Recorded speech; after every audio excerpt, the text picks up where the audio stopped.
Listen to this crowd, man. They're raging. There it is again. Cross arm breaker. Is it locked in there? A rope break. Another one. Mon ami. There it is. She knew the arm was hurt. Gina Carano knew Alicia's arm was hurt. You saw it even momentarily in the match how Alicia was holding her right arm. It was busted up pretty badly, and ladies and gentlemen, Gina Carano is our new #1 contender for the FPW Women's Championship. 578%. We'll be right back, ladies and gentlemen. Don't go anywhere.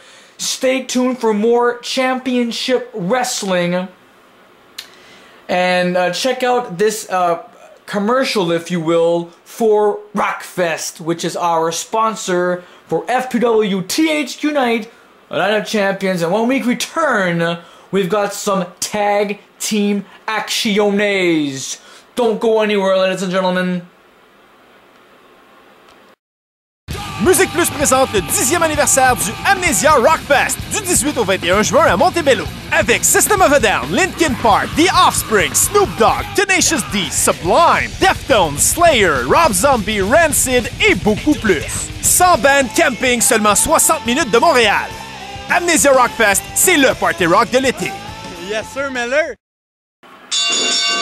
Alright, ladies and gentlemen, we are back on the air.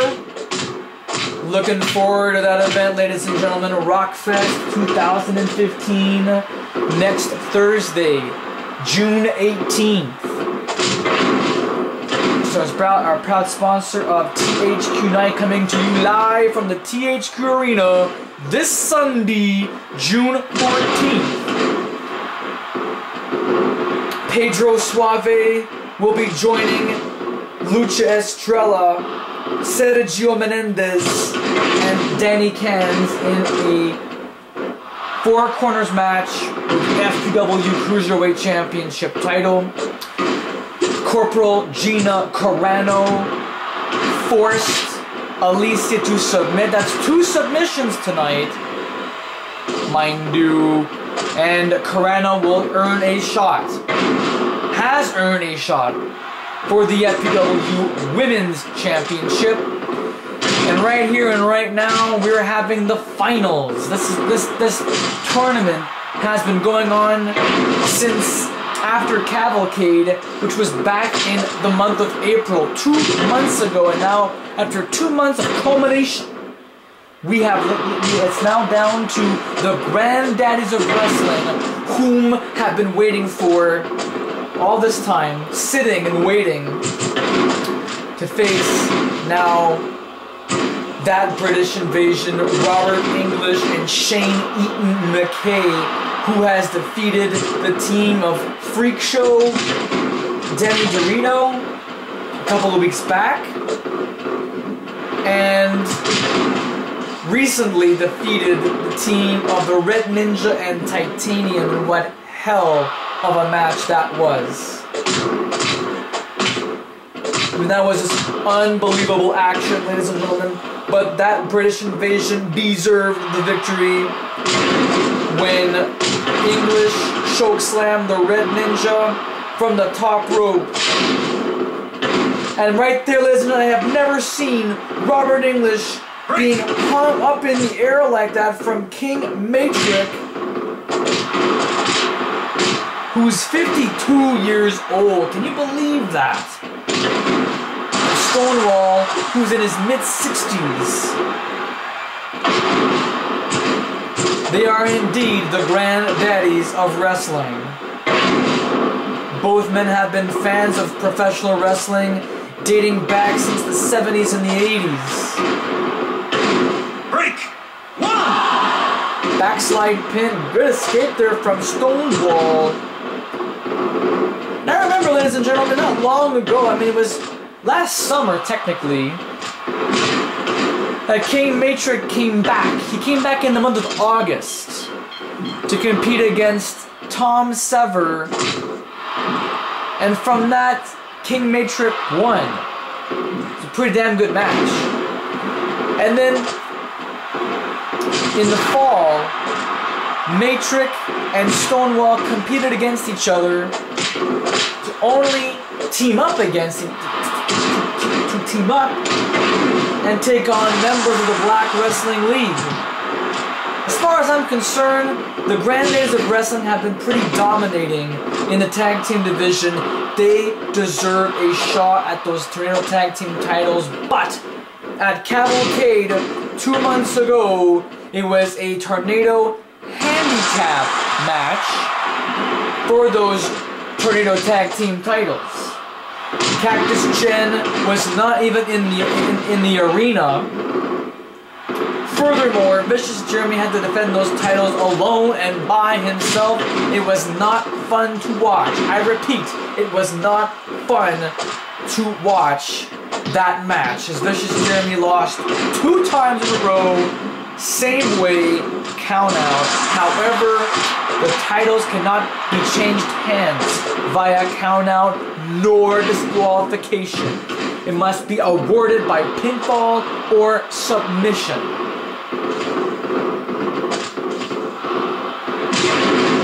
The next time we saw Vicious Jeremy alone defending those titles against the Granddaddies of Wrestling was a no DQ, no disqualification, no count out, no disqualification, but the time limit expired. Nobody won the match, but Vicious Jeremy walked away, still once again reigning FPW co-holder of the Tornado Tag Team titles. It was something we've never seen before. And now at THQ Night, for the FPW Tornado Tag Team titles, it will be contested under no disqualification and no countouts, and let alone no time limit. That's right, ladies and gentlemen, we must have a winner, and we will. By G, by Jolly, and by Joe, we will have a winner. The question remains, who is going to win this matchup? But above all else, will Cactus Jen make an appearance? She has to! She has to defend the Women's Championship title against Gina Carano. Otherwise, by the virtue and power of the FPW Championship Committee, Cactus Jen has to be removed from... Oh my goodness! I beg your pardon, ladies and gentlemen, but that was effing close. That was effing close. Stonewall managed to kick out at the last split second. This is intense, ladies and gentlemen, but I wanted to finish my sentence. If Cactus Jen does not appear, does not show up on the night of the event, she will be stripped of the Women's Championship. And I believe that the runner-up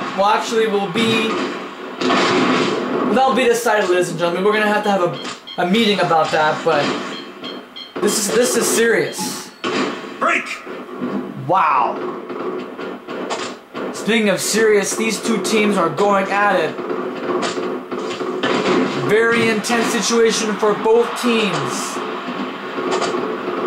The Granddaddies of Wrestling came all the way this far, and so has that British Invasion. I think it would be a tremendous shame if the Granddaddies do not win this match. Double team on the big burly Robert English. I mean, it would be devastating, because think about it. The Granddaddies of Wrestling haven't really lost a whole lot of matches since they formed here last fall.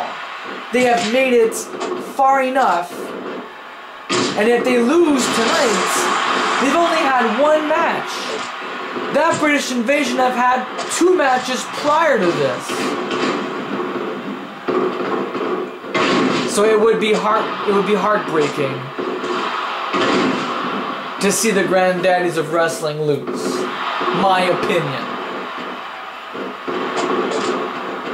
And I know that the Granddaddies want to win those tag team belts, and they had a chance 3 times. If you think about it, the Granddaddies of Wrestling